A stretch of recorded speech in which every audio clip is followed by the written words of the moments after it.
आइए सुनते हैं यशपाल जैन जी की कहानी कीमती दुसाला।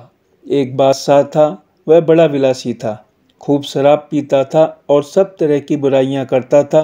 वह अपने वजीर से कहता था, इंसान का जन्म बार बार नहीं मिलने का, इसलिए खूब भोग भोगो, खूब मौज करो।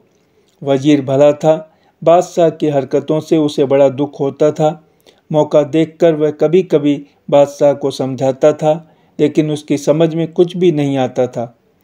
जब उसे शराब का नशा चढ़ता था तो उसे भले बुरे की पहचान नहीं रहती थी। उसके ऐबों से सारी रियाया तंग आ गई थी, पर बादशाह इतना बेरहम था कि राज्य का कोई भी आदमी डर के मारे उसके सामने मुंह नहीं खोल सकता था। संयोग से एक दिन बादशाह अपने वजीर के किसी काम से बहुत खुश हो गया। उसने उसे एक दुसाला भेंट किया।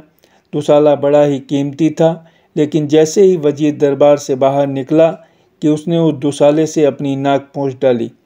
फिर क्या था, एक दरबारी जो वजीर से जलता था दौड़ा हुआ बादशाह के पास पहुंचा और बोला, बादशाह सलामत, वजीर साहब ने आज बड़ी गुस्ताखी का काम किया है।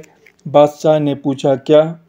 दरबारी ने कहा, आपने इतना कीमती दुसाला भेंट दिया, लेकिन उन्होंने आपके तोहफे की यह इज्जत की कि उससे अपनी नाक पोंछ डाली। यह सुनकर बादशाह ने फौरन वजीर को बुलवाया।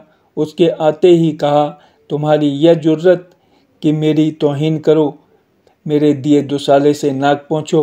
वजीर ने बड़े अदब से कहा, जनाबे आला ने मुझे जो तालीम दी है वही तो मैंने किया है।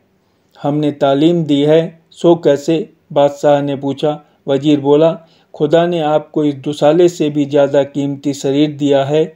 आपने शरीर का जो इस्तेमाल किया है उसी से मुझे यह तालीम मिली है। वजीर का तीर ठीक निशाने पर लगा। बादशाह की आंखें खुल गई और उस दिन से उसका जीवन बदल गया। धन्यवाद।